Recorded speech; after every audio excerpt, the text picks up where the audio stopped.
the cities in Charlotte are all staying safe and well. I'll tell you what, we've had some pretty important derbies over time, haven't we? And I wouldn't have thought I'd be saying a derby 4 games in is important, but I think as far as City are concerned, and that's all I care about. I'm not really bothered about that lot down the road. As far as City are concerned, this has to be a must-win, I think, this week.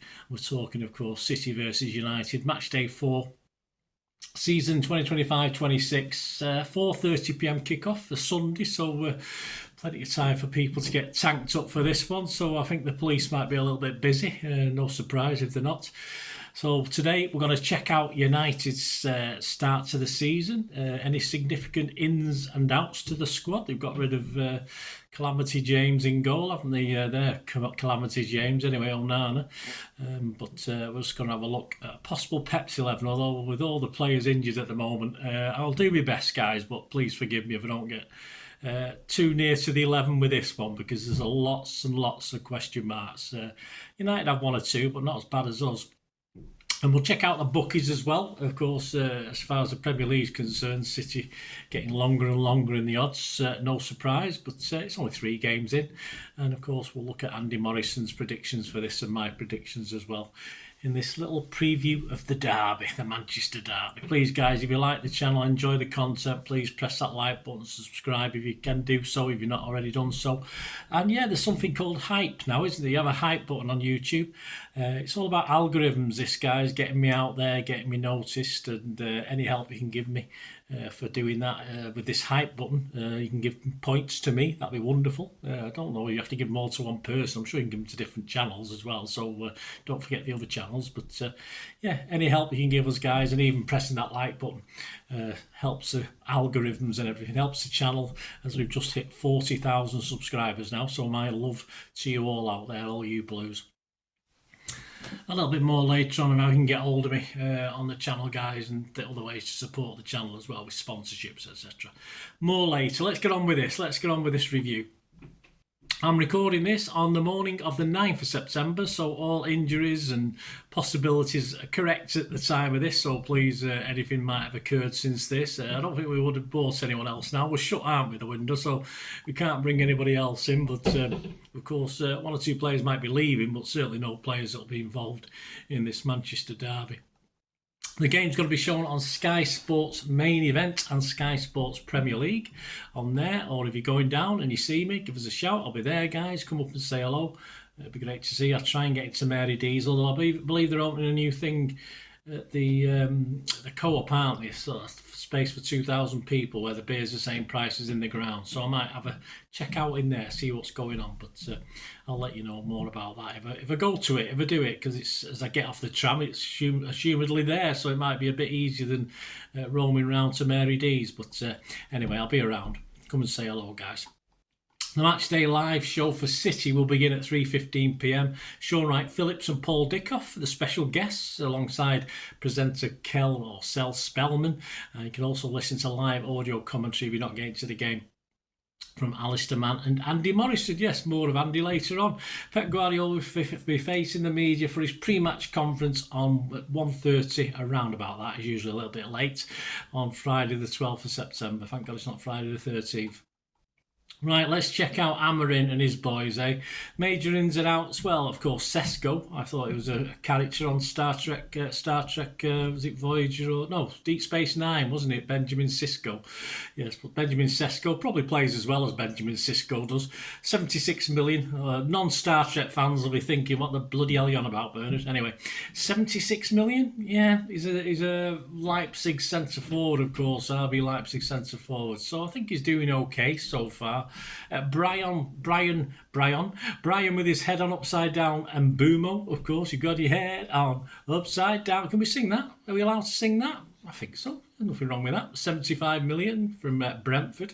Matheus Cunha, of course. I like him. I did like him. 74 million from Wolves. Attacking midfielder. We'll have a look at the injuries in a minute. One or 2 of these might be struggling, but we'll see. And of course, they've got rid of Onana, and they've got some guy from Royal Antwerp, 21 million. Senny Lemons, or Lemon. Yeah, probably more like Lemon. Let's hope he doesn't solve the goalkeeping problem anyway. I think they wanted Donnarumma, but there's no way he's going to go to United without European football. There are an interesting outs actually. Of course, Anthony went to Real Betis for about 22 million, and of course, Garnacho was an interesting one. I don't know why the hell Chelsea bought Garnacho, 46 million. I have no idea why, apart from the fact they want to buy everybody. But I don't rate Garnacho at all. I don't see the point of Chelsea. It'll just be another transfer to Chelsea that'll end in nothing. I don't think. I just don't see why. Let me know, guys. Answers on a postcard if you know why they bought Garnacho. Anyway, injury-wise, Lisandro Martinez is back at Carrington training, so we should be, or could be okay, probably for the bench at most. Diogo Dalot, who's withdrawn from the Portugal squad in the recent internationals, but maybe just precautionary, could be okay. Mason Mount has an issue that does not appear to be too serious. He might be at least on the bench for this game. And of course, I mentioned before, Cunha. He looked to have picked up a little bit of a hamstring issue against Burnley, but not too serious based on his social media posts, and he hopes to play in this one, but we'll see. As I hope, better for us if he doesn't, but hey, we should be good enough to beat this United team no matter who play, even if they play the strongest team, surely, even though we're not going to be at our strongest. In match days 1 to 3, of course, they lost at home to Arsenal, they drew away at Fulham, and then they beat Burnley 3-2, yes, with a very late goal. But that, of course, we'll forget the Grimsby horror show. It doesn't matter. That it was funny, but it doesn't really matter as far as the league's concerned. I mean, average for United, of course, an average start, but certainly don't worse than ourselves, and they sit 1 point better off, so who are we to quibble over that? The next 6 league games after City, they got Chelsea at home, Brentford away, Sunderland at home, Liverpool away, Brighton at home and Forest away. So some tricky away games. I expect probably from those 6 games between 6 and 11 points, 6 minimum, 11 maximum. I can't see any more or less than that. And my prediction this season is probably between 6 and 9 for United. So that will be progress from last season, won't it? But whether it's enough to save Amorim, if they don't do anything else, I'm not too sure.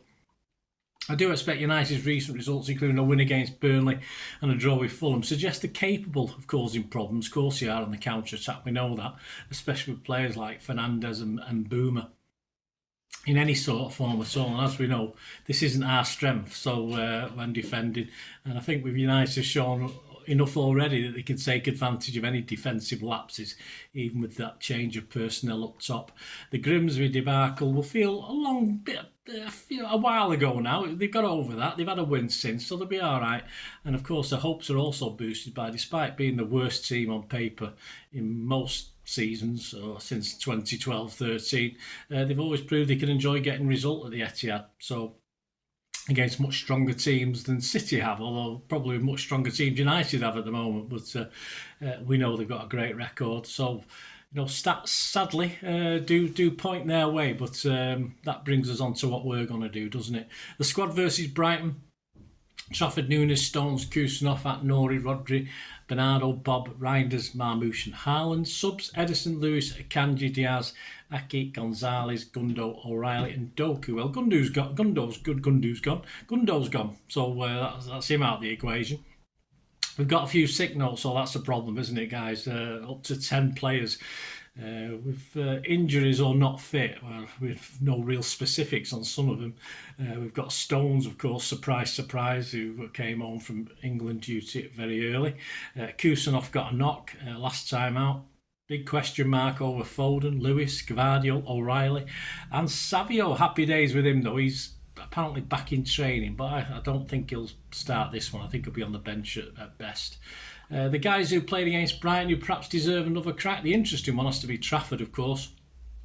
Now Donnarumma's on the scene. Personally, I think Trafford, because he had such a reasonable game against Brighton, I think Pep will show faith in him. Of course, Kusanov deserves another start for me. Rodri deserves another start. Marmoush and Haaland all deserves to be the first 4 or 5 names on the team sheet. But Pep's thought process, as we know, isn't always our thought process, isn't it? So I try and do a little bit. I try and use my own head, but I try and put Pep's head on as well. Surely Trafford's going to get this shout. I think Donnarumma will play in the Champions League against Napoli next Thursday. Give him a week of training with City. And I think surely Pep will show faith in Trafford. So, although a lot of people I've been listening to are thinking Donnarumma will come straight in, I can't see it. I can't see it myself. If fit, Kusanov, surely starts again, and probably a Diaz return if there's no John Stones knocking around. I can't see Aki coming into it. Right back, who the hell knows? I think he may just show faith again in Núñez rather than Lewis. At Nori, of course, he's probably a shoo-in for left back. In the middle, perhaps Bernardo, despite not a great game at Brighton, surely his record against United has probably earned him a place, and to give Rodri that little bit of extra help as well. And perhaps a rest for Bob, who's played the first three, of course, or started the first three. And certainly Reinders needs to prove his worth as well after a great start. And he's not too bad in the last couple of games, but not great. Foden, of course, is a big question mark. I mean, he's not played, he's not been fit. I doubt he'll come and start this game. And surely Gonzalez needs some time as well, but I'm not too sure Pep's too believing in Gonzalez at the moment. And of course, if Churchky's obviously out of it, these players, Foden and Gonzalez, probably become more into it, don't they? But we'll see. If no Bob, then Doku could be given a free rein to torment United and actually get back to his best, hopefully, after a bit of a cameo at Brighton, which wasn't very impressive. But he can do damage to United, surely, Doku, on that wing. And Shewing's up top. You've got to go Marmoush and Haaland, but whether Marmoush will play on that, Doku's obviously the left-hand side normally, isn't he? I'm hoping Pep will change his mind and play Doku over there on the right, but I think Marmoush and Haaland will have to play this one as well, certainly for Marmoush's energy and Haaland's presence.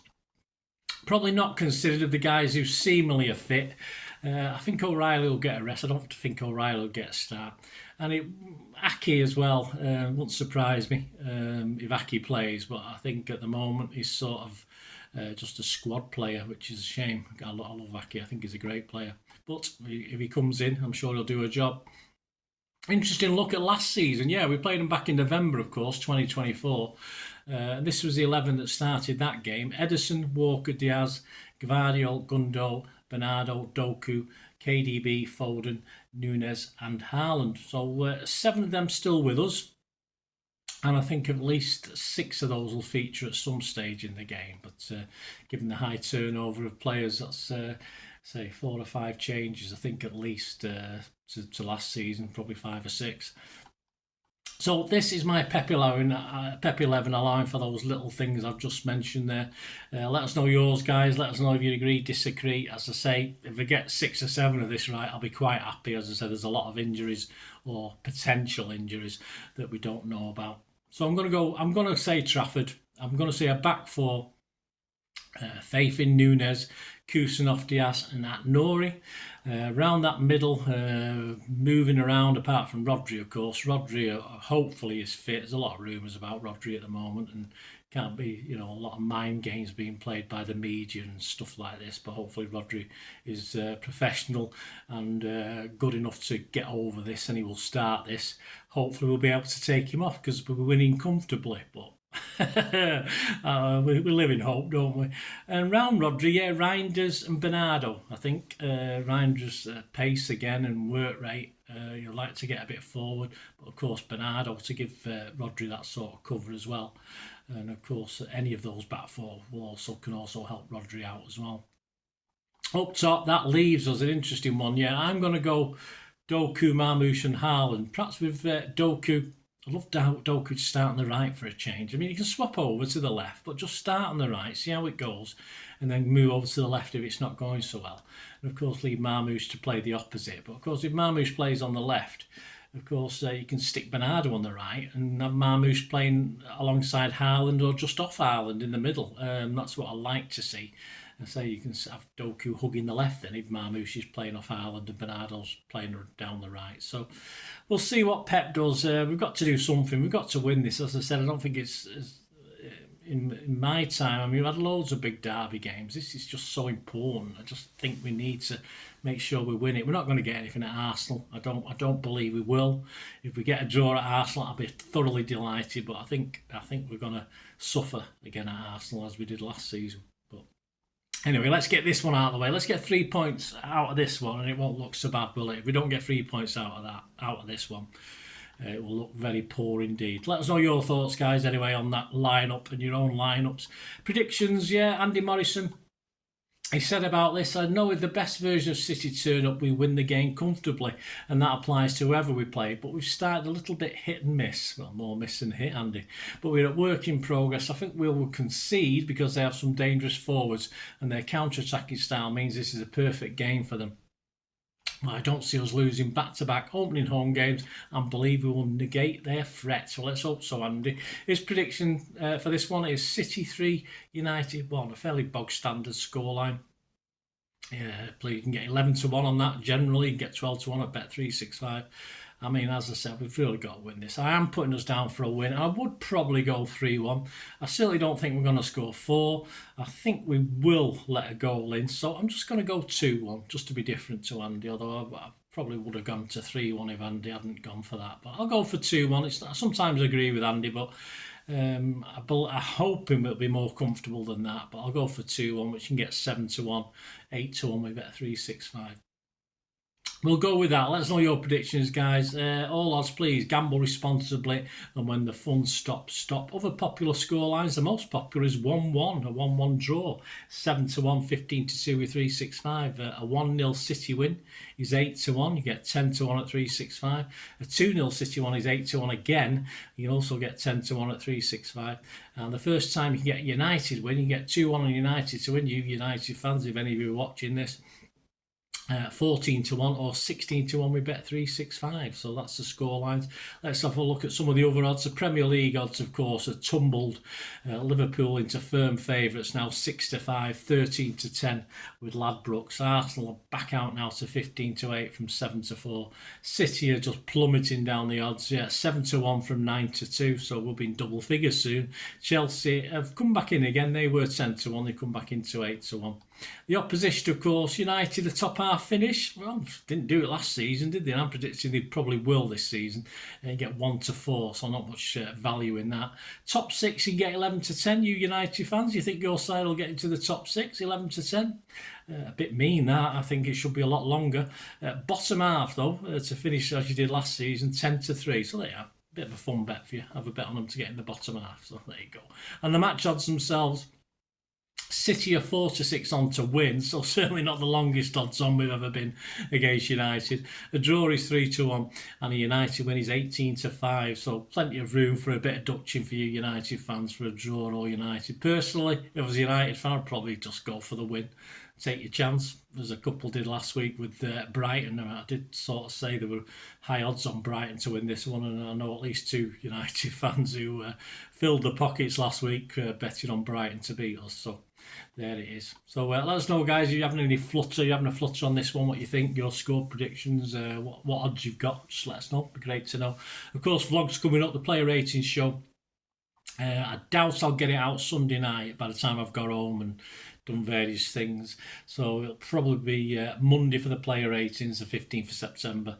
The story of the game will be out on Wednesday, though. There'll be a little bit of a gap. So there'll be the story of the City United game out on Wednesday the 17th, because what I want to do on Tuesday the 16th is get out the preview for the upcoming Champions League match with Napoli, of course, and the return of our wonderful KDB. So that's how I'll plan it, and we'll lots of vlogs coming up. I'm going away at the end of the month as well to Turkey, so there'll be I'll try and get vlogs out. Of course, there might be shortened vlogs, but I will let you know as and when.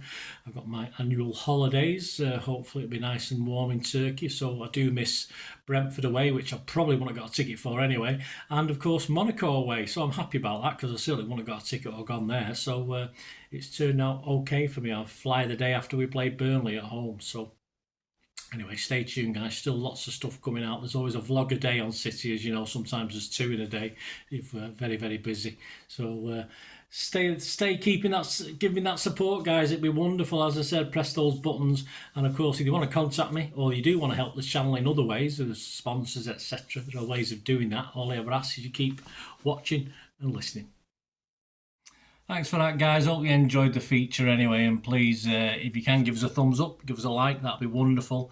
And if you're not already a subscriber, it'd be great if you could subscribe. It's absolutely free. Also, check out all my social media links. They'll be in the description and comments below if you want to follow me on TikTok, Instagram, X, Facebook. We can chat on there and do all things City, of course. Also, if you're into film and TV, don't forget a lot of this channel is film and TV stuff. I love my film and TV like I do City. So if you're into that, have a look. Or even though someone who might not be that bothered about the football but likes film and TV, give them a kick in my direction. I'll be very grateful. And special thanks as ever to supporters of the channel. Piat6505, they've got a little eBay shop selling film and TV memorabilia mainly, including books, magazines, posters, lots of posters, and they do have some City stuff as well that they've purloined off me over time, so there'll be a few bits and pieces, probably more going on as well, so have a look at Piat6505 on eBay. And yes, if you do go onto eBay, and if you're a member, we do have memberships, 99p a month. You get early access to all my vlogs, so as soon as I do them, you get them. Sometimes it could be months before they're published generally, so a lot of the history stuff, so you have access, the membership gives you access to that. It gives you 10% extra off at Piat6505 if you want to buy any of that memorabilia.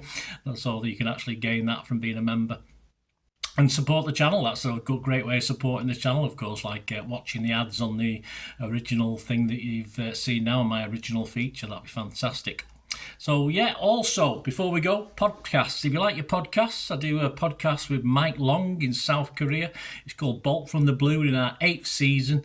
Yeah, we've had some good fun on there. We're trying to have a bit of humour, generally look at City's games as and when we play them, have a look back. So please check out that. It's on Soundcloud, Spotify, all good places you get your podcasts from. There you go, guys. Thanks for watching. Hope you enjoyed everything about this feature, and you didn't mind me asking you about this at the end. And please, all I ever ask for you is to stay safe, everyone, especially you Blues.